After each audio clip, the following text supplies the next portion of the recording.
Olá, bem-vindos a mais um vídeo aqui no canal Ricardo de Paris. Eu sou o Ricardo e hoje temos mais um capítulo do livro Miguel Strogoff, de Júlio Verne. Mas primeiro, curta o vídeo. E se for a primeira vez aqui, inscreva-se e acione o sininho para receber as notificações. Já curtiu? Já se inscreveu? Já assinou o sininho? Então, vamos para o capítulo de hoje. Capítulo 29. Perigos e sobressaltos. Às 8 horas já não se via nada. A escuridão tornara-se completa. A lua, que era nova, não espalhava sobre a terra nenhuma claridade. No meio do rio nem se divisavam as margens. As ribas confundiam-se à primeira altura com as pesadas nuvens que mal se moviam. De espaço a espaço vinham do lado de leste algumas aragens que pareciam expirar nesta espécie de garganta formada pelo Angara. Também se nota-se quando você está num navio em alto mar, longe da terra. Você olha para qualquer lado, não vê nada. Não distingue nem a diferença entre o céu e a água, e o mar, o oceano. Nada. Agora, se está na costa, você sabe onde é que está a costa, porque está um pouco mais claro nessa direção. As trevas não podiam deixar de favorecer até certo ponto o projeto dos fugitivos, se bem que os postos avançados dos tártaros devessem estar escalonados sobre as duas margens. A jangada tinha, contudo, muitas probabilidades de passar despercebida. Não era também natural que os sitiantes tivessem obstruído o rio antes de chegar a Irkutsk, visto saberem que os russos não podiam esperar nenhum socorro pelo sul da província. De resto, não tardaria que a própria natureza se encarregasse de interceptar o Angara, cimentando gradualmente as massas de gelo acumuladas entre as duas margens. A bordo da jangada reinava agora silêncio absoluto. Desde que ela começara a seguir rio abaixo, tinham os perigos cessado de entoar os seus hinos sagrados. Os peregrinos rezavam ainda, porém, as suas rezas não passavam agora de um ligeiro murmúrio que prontamente se desvanecia. Os fugitivos, estendidos sobre o fundo da jangada, mal cortavam com o corpo a linha horizontal das águas. O velho piloto, colocado à proa, junto com seus homens, ocupava-se no meio de um silêncio absoluto em afastar as massas de gelo que, resvalando contra as outras, iam produzindo um surdo estrondo. Este perpassar dos gelos, se bem que poderia vir a ser para diante um obstáculo, significava atualmente um auxílio valioso. De fato, se a jangada fosse a única a correr pelo rio, haveria perigo de os tártaros a presenciarem, apesar das sombras da noite. Ao passo que, por entre a confusa e movediça alusão de tantos gelos, conseguia ela ir passando muito a salvo. O frio ia apertando com extrema intensidade. Os fugitivos, abrigados apenas por alguns ramos de bétula, começavam a sentir-se entregelados. Aconchegavam-se uns aos outros, para ver se assim podiam suportar melhor este abaixamento de temperatura que prometia chegar durante a noite a 10 graus abaixo de zero. Era de cortar o pouco vento que fazia em consequência de ter passado pelas montanhas de leste, já todas cobertas de neve nos seus cumes. Miguel Strogoff e Nádia, colocados a ré, suportavam com resignação esse novo sofrimento. Alcides Jolivet e Harry Blount, junto deles, também afrontavam como podiam os primeiros assaltos do inverno siberiano. As suas conversações tinham cessado. Era tão séria a situação em que se viam que não pensavam em falar. De um momento para outro, podia surgir um incidente, um perigo, uma catástrofe que viesse causar-lhes gravíssimas inquietações. Miguel Strogoff aparentava uma serenidade que não parecia própria de quem estava por tão pouco a ver realizados seus objetivos. É verdade que até aqui, nunca nos lances mais difíceis, ele deixara de mostrar a sua grande energia. Pressentia já o momento em que, finalmente, lhe fosse lícito pensar na sua mãe, em Nádia e até em si.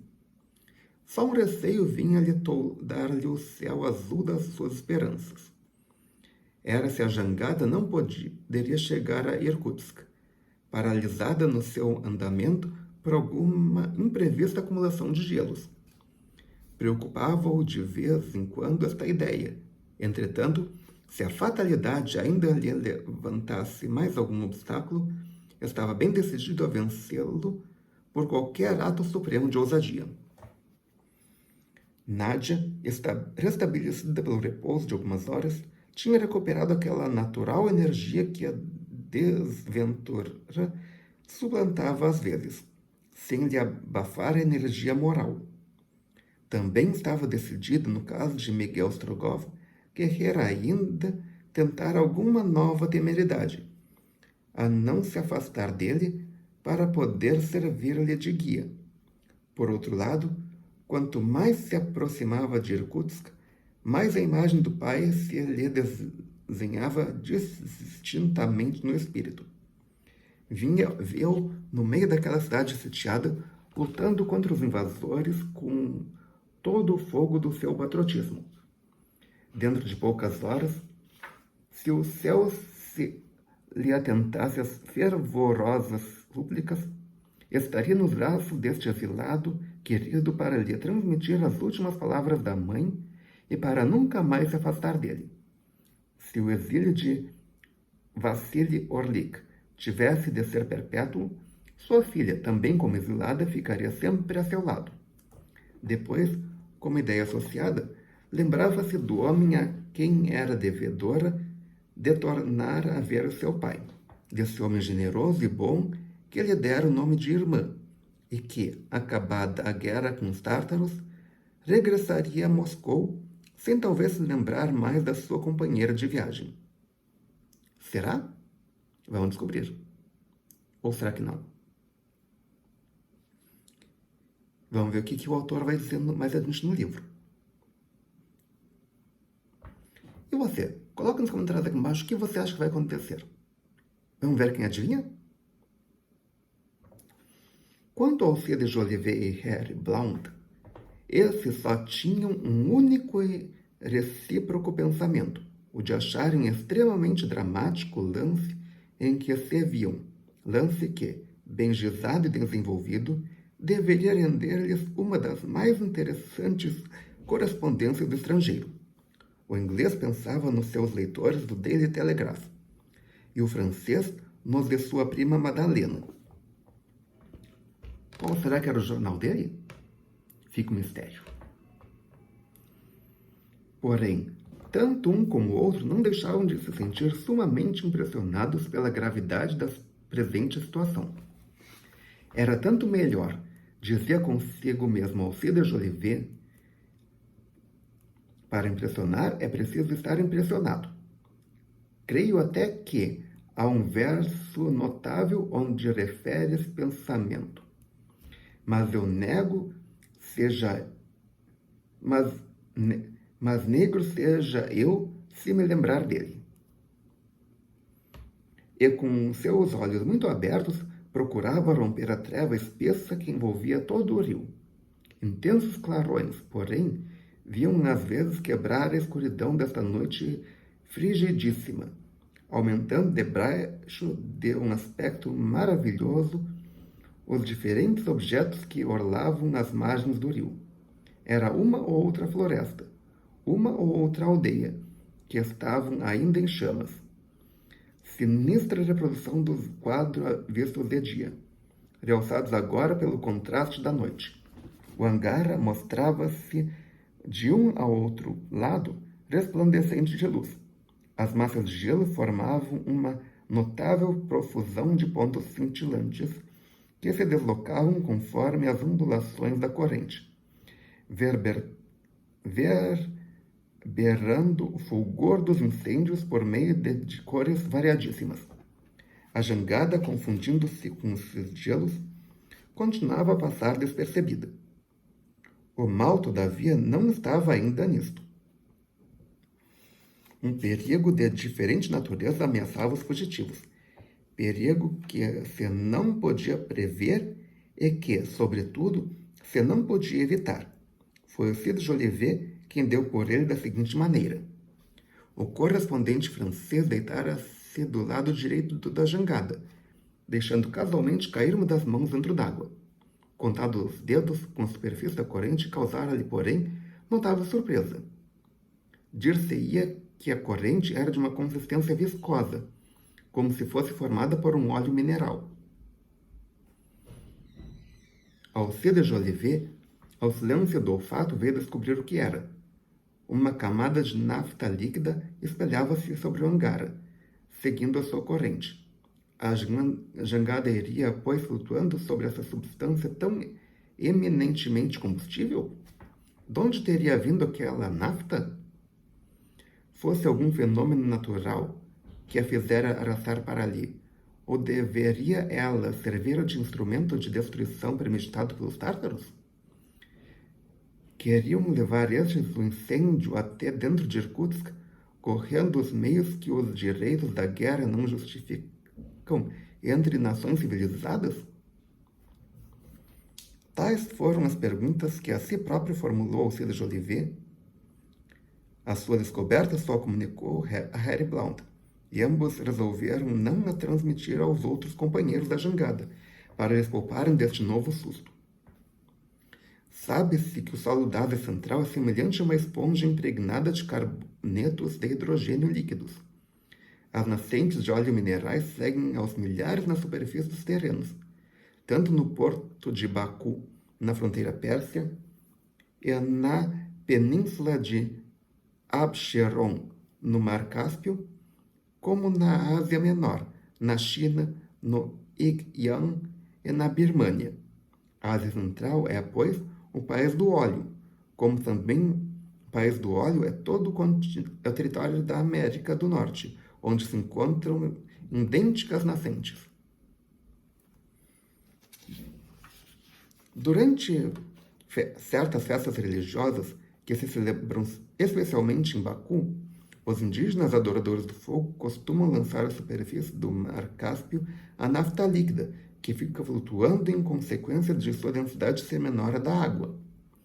Quando a noite anoitece e uma dessas camadas de óleo mineral já está bem espalhada pelo mar, então os indígenas lançam-lhe fogo e dão a si próprios o incomparável espetáculo de um oceano de fogo que ondula e se dilata ao sabor da vibração. Nunca vi nada parecido. E você já viu? Coloque nos comentários abaixo. Mas o que apenas seria um espetáculo em Baku poderia nas águas do Angara converter-se em sinistro. Da jangada não havia que recear imprudências. Não se podia afirmar o mesmo em relação aos incêndios que lavravam em ambas as margens do Angara. Bastaria que uma trave inflamada, uma simples faúlha ou fagulha, caísse no rio para atear aquela corrente de nafta. Seria um desastre, né? Compreendem-se melhor do que se descrevem as apreensões que sentiram Alcide Jolivet e Harry Blount. Durante aquele novo perigo, não seria prudente encostar a jangada para uma das margens, desembarcar os passageiros e aguardar os acontecimentos? Os dois jornalistas não sabiam o que mais conviria fazer. Apesar do perigo, observou Alcide Jolivet, sei de alguém que não queria desembarcar. Miguel Strogoff, não é assim? Volviu Harry Blount. Esse mesmo. Entretanto, a jangada continuava a deslizar por entre os sucessivos gelos, que se iam gradualmente apertando. E nenhuma das duas margens do Angara Se tinha até que ouvido a algazarra dos tártaros. Isto fazia supor que a jangada ainda não chegara aos pontos avançados do Emir. Entretanto, por volta das 10 horas, Harry Blount julgou distinguir diferentes vultos negros, que se moviam sobre as massas de gelo. Essas sombras, saltando de uns para outros pontos, aproximavam-se com rapidez. São os tártaros, disse para si Harry Blount. E dirigindo-se de mansinho até junto do velho piloto, que não abandonava o seu posto, mostrou-lhe aqueles movimentos suspeitos. O velho piloto pôs-se a olhar com toda a sua atenção. São lobos, declarou ele por fim. Antes disso do que tártaros. Precisamos defender-nos, mas sem fazer barulho. Efetivamente, os fugitivos tiveram de lutar em breve contra aqueles animais carnívoros, que a fome e o frio metiam a caminho. Os lobos tinham pressentido a jangada e vinham agora atacá-la. Os fugitivos empenharam-se em uma luta com eles, mas sem fazerem uso de armas de fogo para não denunciarem aos tártaros, de cujos postos avançados não deveriam estar longe. As mulheres e as crianças foram colocadas no centro da jangada, e os homens, uns armados de varas, outros de facas, e um menor número de paus, estenderam-se em linha para repelirem um ataque. Da parte dos atacados não se ouvia o mais leve rumor. Os lobos, porém, rugiam os ares com a força dos seus uivos. Miguel Strogoff não tinha querido ficar ocioso. Estendera-se também perto do sítio que o bando dos lobos atacava. De faca em punho, todas as vezes que um lobo passava ao alcance de seu braço, era precipitado no rio, ferido mortalmente. E como é que ele sabia onde estava o lobo se não podia ver? Fica o mistério. Harry Blount e Alcides Jolivet, sem perderem um segundo, desenvolviam também a sua parte ativamente surpreendente. Os outros companheiros imitavam-nos em bravura. Esta carnificina fizera-se toda em silêncio, apesar de muitos fugitivos não terem podido evitar umas graves mordeduras daqueles ferozes animais. Parecia também, porém, que a luta não tinha fim. Os lobos sucediam-se uns aos outros. Dir-se-ia que a margem direita da Angara era um víver desses carnívoros. Então, se não acabará hoje? Perguntava Alcides Jolivet, manejando o seu punhal a escorrer sangue. Efetivamente, meia hora depois do princípio da luta, os lobos ainda corriam a centenas sobre os gelos. Quantos será que lobos tinham lá? Será que todos os lobos da Sibéria atacaram a jangada? Fica o mistério. Os fugitivos, muito cansados, começavam a afrouxar na defesa. O combate não tardaria que lhes fosse desvantajoso. Ao mesmo tempo, deram um salto para dentro da jangada uns 12 lobos de grandes dimensões, enfurecidos pela resistência e pela fome, e com os olhos a brilhar na sombra como lume. Alcides Jolivet e Harry Blount lançaram-se entre eles e Miguel Strogoff. Arrastava-se também para o mesmo fim, quando de imprevisto mudaram completamente as circunstâncias. Bastaram apenas alguns segundos para que os lobos não só deixassem a jangada, como também os gelos espalhados pelo rio. Todos aqueles vultos negros se dispersaram como que por encanto, fugindo a toda pressa para a margem direita do rio. É que os lobos, inimigos da luz, precisavam da escuridão para suas correrias, e o Angara, neste momento, apresentava-se todo iluminado por uma imensa claridade. Eram os clarões de um enorme e pavoroso incêndio. A população de Pokrovsk estava toda A povoação de Pochkavsk estava toda em chamas. Desta vez, a obra destruidora era dos tártaros. A partir deste ponto, as margens do rio estavam ambas ocupadas por eles até além de Irkutsk. Os fugitivos tinham, pois, chegado à zona mais perigosa de sua viagem nas sombras, e, contudo, ainda 30 verstas os separava da capital. Eram 12h30 da noite. A jangada ia sempre deslizando por entre as massas de gelo, com as quais se confundia completamente. De vez em quando, porém, algumas chapadas de luz viam-lhe bater-lhe em cheio. Nestes movimentos, os fugitivos deitavam-se todos ao comprido para que nem mais leve movimento pudesse atraiçoá-los. As chamas continuavam com extrema violência a devorar a povoação. As suas casas, construídas de madeira e de pinho, ardiam como se fossem grandes focos de resina. Eram pelo menos 150 as casas que as labaredas consumiam dessa forma. Ao crepitar do incêndio, respondia a grito inferne da soldadesca tártara. O velho piloto, fazendo ponto de apoio de um dos maiores pedaços de gelo, conseguira empurrar a jangada para a margem direita, deixando-a apenas uns 300, 400 pés do ponto onde lavrava o incêndio. Os fugitivos, iluminados por centenas de reflexos, teriam sido descobertos se os incendiários não tivessem tão entretidos em arrasar a povoação.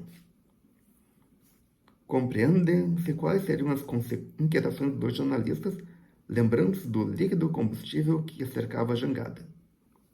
Efetivamente, das casas que pareciam fornalhas ardentes, soltava-se repetidas vezes abundantes feixes de fagulhas. Por entre as espirais de fumo, essas fagulhas elevavam-se no ar a mais de 500 pés de altura. As árvores e as ribas da margem direita, recebendo de frente a claridade desta conflagração, pareciam estar envolvidas em fogo. Bastaria que uma fagulha mergulhasse no rio para o incêndio se alastrar ao lume da água, comunicando-se imediatamente de uma outra margem. Se isso sucedesse, jangada e todos que nela seriam vítimas inevitáveis de uma tremenda desgraça. Felizmente, as brezas da noite, muito fracas, não sopravam deste lado. Vinham ainda de leste e desviavam as chamas para a esquerda. Era, portanto, de esperar que os fugitivos escapassem a esta nova fatalidade. Sim, se o rio pegasse fogo com eles dentro, acabava a história. Principalmente porque Miguel Strogoff também ia virar churrasquinho. De fato, a povoação de chamas ficou dentro em breve para trás da jangada. O brilho do incêndio foi-se pouco a pouco desvanecendo. O estalar das madeiras diminuiu e os últimos clarões desapareceram encobertos pelas altas ribas levantadas no sítio em que o rio formava uma curva rápida. Era sensivelmente meia-noite. A escuridão que tornara a ser completa protegia de novo os movimentos da jangada. Os tártaros ocupavam com efeito as duas margens. Não se avistavam, mas ouvia-se o barulho que faziam, falando e movimentando-se de um para o outro lado. Já se avistavam perfeitamente as fogueiras dos postos avançados. Entretanto, a prontidão da manobra cada vez se tornava mais necessária, porque as massas de gelo iam se unindo com mais insistência umas às outras, obstruindo completamente o leito do rio. O velho piloto pôs-se de pé, e os mojiques tornaram a pegar nas varas. Todos tinham então o que fazer. Miguel Strogoff adiantou-se cautelosamente até a proa da jangada. Alcides Jolivet seguiu também. Ambos se puseram a reparar no que o velho piloto dizia aos seus homens. Olha para a direita. Lá começaram os gelos a querer unir-se aos da esquerda. Serve-te de tua vara para desuni-los e afastá-los. Em menos de uma hora não podemos avançar. Se Deus assim mandar, paciência. Contra sua vontade é que não há nada a fazer, respondeu o velho piloto. Ouve o que eles dizem? Perguntou Alcides Jolivet a Miguel Strogoff. Ouço, respondeu ele. Mas não importa, Deus está conosco. Entretanto, a situação crescia de gravidade. Se a jangada chegasse a não poder mover-se, os fugitivos iam ver-se obrigados a deixá-la, antes que ela se fizesse em pedaços esmagados pelos gelos. As cordas de vime partiam-se, então os troncos de pinho, desconjuntados com violência, iriam perder-se sob a costa endurecida daquelas moles flutuantes. E os fugitivos que, depois dessa catástrofe, só tinham os próprios gelos para lhes servirem de refúgio, seriam de madrugada descobertos pelos tártaros e, ato contínuo, barbaramente assassinados. Miguel Strogoff voltou ao sítio onde Nádia o esperava. Aproximava-se dela, tomou-lhe as mãos e dirigiu-lhe esta concisa pergunta. Estás pronta, Nádia? Ao que a filha do exilado respondeu como sempre. Estou. Durante algumas versas, a jangada ainda se foi movendo. A rapidez, porém, de seus movimentos diminuía a olhos vistos. A acumulação dos gelos continuava a obstruir o hangar. De momento a momento, ou a jangada sofria um choque impetuoso, ou tinha de fazer um desvio. Albarroava aqui para se afastar acolá. Tudo era um atraso de complicações. A noite já estava por poucas horas. Se os fugitivos não chegassem a Irkutsk antes das 5 horas da manhã, poderiam perder a esperança de lá entrarem. Depois de uma hora, apesar de todos os esforços que se fizeram, a jangada esbarrou num espesso banco de gelo, ficando ali paralisada. As massas de gelo que se seguiram envolveram-na por seu turno e comprimiram-na contra o primeiro obstáculo, deixando-a absolutamente imóvel como se estivesse encalhada. Que coisa, né? O hangar estava neste ponto, reduzindo a metade da sua largura normal. Foi nessa circunstância que proveio a acumulação dos gelos, agora unidos uns aos outros sobre a dupla influência da pressão que era considerável e do frio, que era intentíssimo. 500 passos mais adiante, o leito do rio tornava a alargar, e os gelos desagarrando-se pouco a pouco daquele banco, deslizavam normalmente em direção a Irkutsk. Era, pois, muito de presumir que, se não fosse a estreiteza das margens, nem o banco de gelo se teria formado, nem a jangada se teria obrigado a interromper a viagem. O mal, porém, não tinha remédio, e os fugitivos deviam renunciar toda a esperança de bom êxito.